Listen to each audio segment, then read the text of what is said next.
doing a book review. I'm very excited to be doing this. It's going to be kind of just like a little coffee chat, minus the coffee because I'm drinking my happy juice. But basically just me sharing with you my thoughts on this wonderful, lovely book I just finished. Now I know what you're thinking, Rosie, you have 4 kids, you homeschool, you run a business. How on earth do you have time to read? Well, funny you should ask because I don't totally. By the way, if you can hear my toddler, he's on a new please don't shut the door thing when I put him down for his nap. He still goes in there. He just doesn't let me shut the door. So you can kind of hear his white noise, and now you can hear him talking to himself, but eventually he falls asleep. We hope. Okay, so do I have time to read? Yes and no. I definitely try to prioritize having a chunk in the morning for spiritual reading and journaling because that's huge. But as far as non-spiritual reading, I love personal development books. Any book that is going to help me with my mindset or help me with my motherhood or help me be a better wife or help me be a better homeschooling mom, better homemaker, all of the above. I love those, and I'm so drawn to either buying them or checking them out from the library. Do I always read them cover to cover? No. Did I read this one cover to cover? Yes. And you want to know why?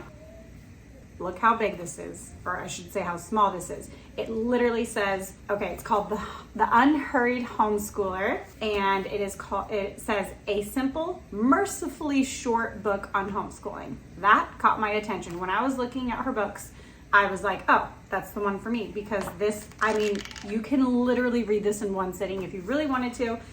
It took me about a week of just 5-minute reading sessions here and there. So I kid you not, the duration of watching me talk right now, times that by 5 tops, and you could have read this book. So check it out from your library. That's what I did. Sometimes I feel bad doing that because I'm like, oh, I'm not supporting the author, but obviously somehow it's at the library. So that's fine by me. This is by, make sure it's focused there, Durenda Wilson. Durenda Wilson is a wonderful resource for all moms. I have been binging her podcast for the last 6 months or so. She is she has grown children now. She's a grandma now. She doesn't sound like a grandma.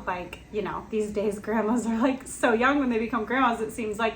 She is so wonderful and lovely to listen to. So she raised 8 children, homeschooled them all. I'm one of 8, so that kind of resonated with me. And she just talks about homeschooling and parenting and motherhood.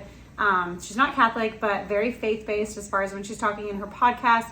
And it's just so refreshing and encouraging and inspiring to listen to her. In addition to her many, many, quite literally over 500 podcast episodes that you can binge listen to, she also has written several books. So one of her books is called Raising Boys to Men, and that is another thing she's huge on. I think that's how I discovered her, was she really talks about the difference in raising boys versus girls. And I know some people are like, gender equality, definitely not me.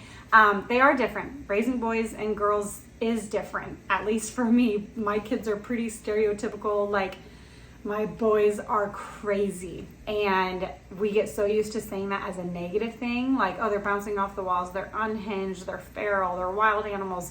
Really, they just have so much strength and courage and energy within them, just needing to be channeled in the right direction. Yesterday, my son ran outside. It's been really cold out, so it's been hard to get them outside as much, but they had done some snowmen a few days ago when it snowed, and then all the snow melted, but the big snowballs were still there. So he went outside. It was almost getting dark out. He took a toy golf club that he has, and he was beating at this snowball for an hour. He would go halfway across the yard and run, rah, and then hack at it.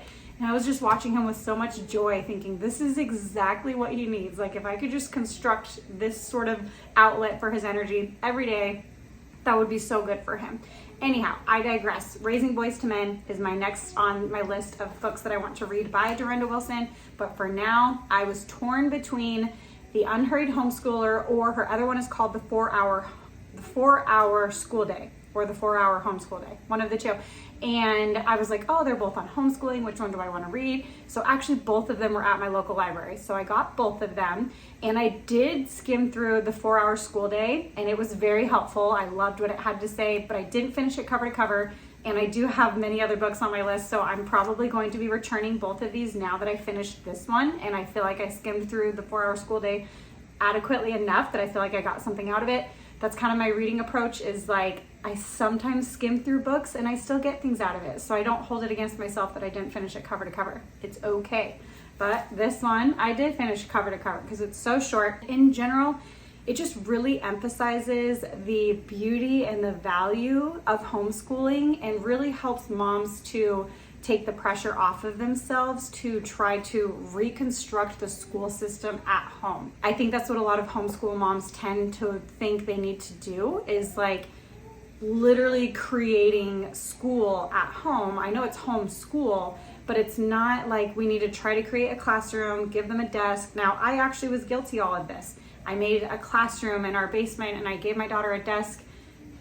She never sits in that desk. She wants to do her work on the floor or she wants to do it outside. And that's the beauty of homeschooling, is that we can do all of those things. So I want to read just a few excerpts from this book. And I also just kind of want to include that I do have a podcast, like an actual audio podcast on Apple and Spotify, not this YouTube channel here.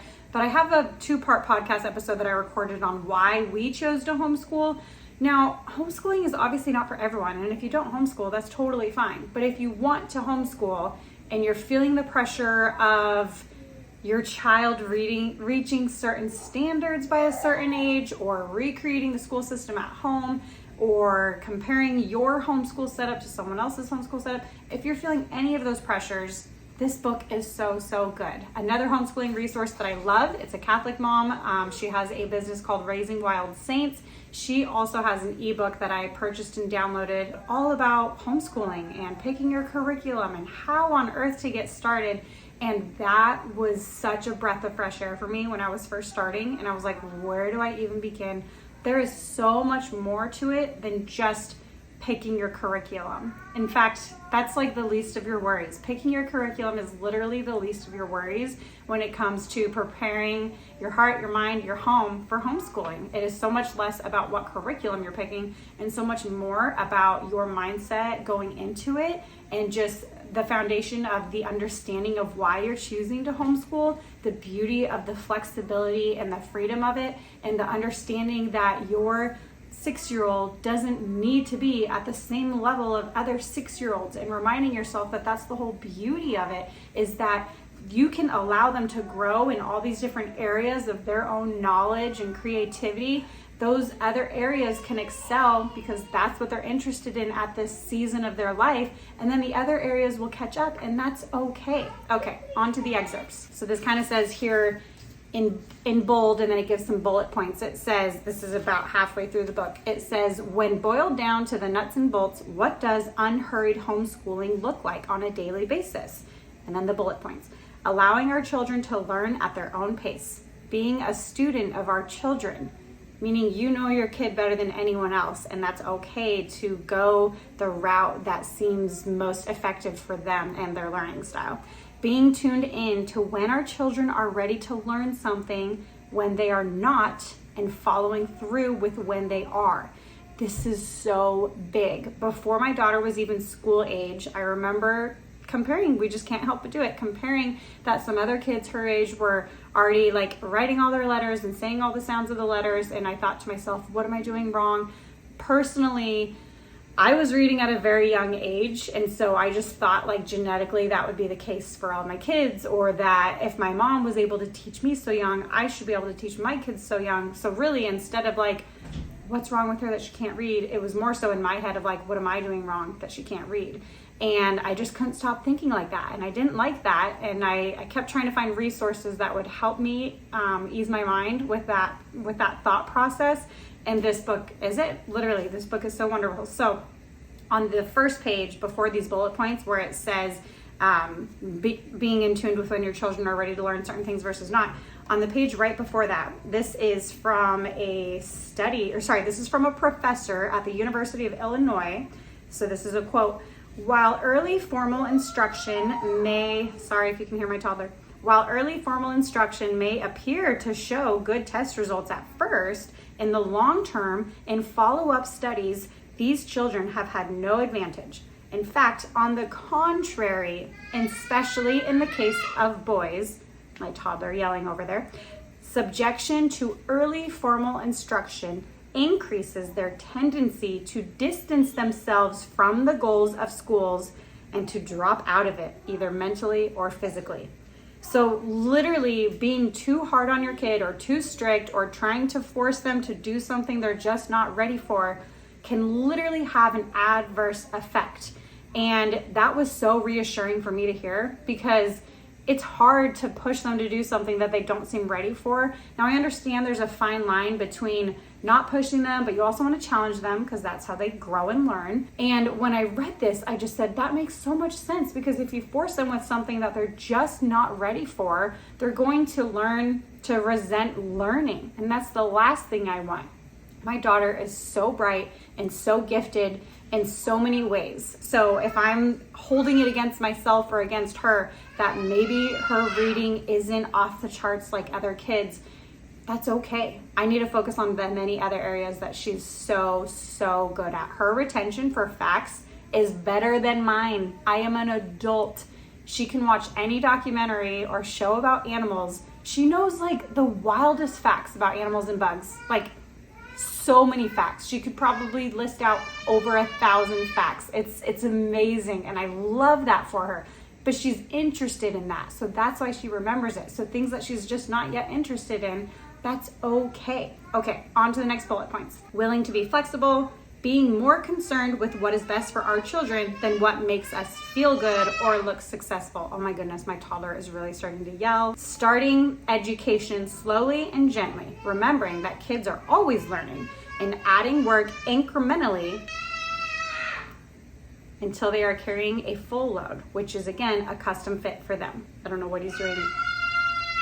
So sorry. You're probably gonna stop watching this. I'm so sorry. Remembering that who we are in the example we set, how we approach life, handle stress, our worldview, etc., will have a greater impact on our children than any curriculum or bookwork. That is huge. Do you hear that? How we approach life and handle stress and our worldview, etc., will have a greater impact on our children than any curriculum or bookwork. They are always learning. Remembering education is a much bigger picture than bookwork, memorization, etc., taking full responsibility for our children's education by not being overly concerned about what others think or say, but making our decisions based on our own intuition and knowledge and God's leading.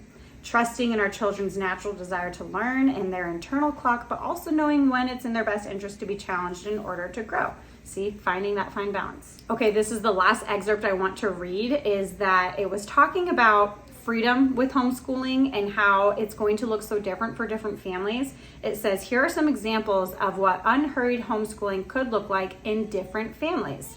Example 1, the Smiths love reading, and from a very early age, their children have their noses in books. The kids love to read around the age of 4. The next example, the Joneses love the outdoors. So they take lots of nature walks, collect bugs and leaves, and love to talk about everything they've experienced together. Their kids don't read until they are closer to 7, but they sure know how to communicate what they've seen and experienced.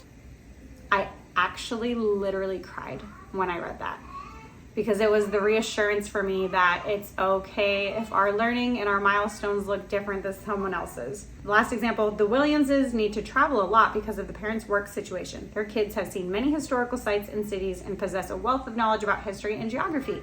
There are a couple people in my family who have been RVing around the country for some time, and they homeschool. And that is like an example of them, that their kids have been able to see all these like national monuments and all these big important things. Okay, I thought this would be a good time to film this, but maybe it wasn't. I'm sorry if that was so painful, but I just wanted to share the quick book review and my toddler doing that. I apologize. I don't know how loud it actually is until I go back and watch this. For me, it's very loud. For you, I hope it's just like a distant background noise. So thanks for watching the book review. Seriously, highly recommend this book, as well as highly recommend the Durenda Wilson podcast in general. She's a wonderful resource for all mothers to listen to, even if you don't homeschool. Let me know what you thought below. If you're interested in more book reviews in the future or any and all content that you might be interested in, just let me know. Thanks for watching, and until next time.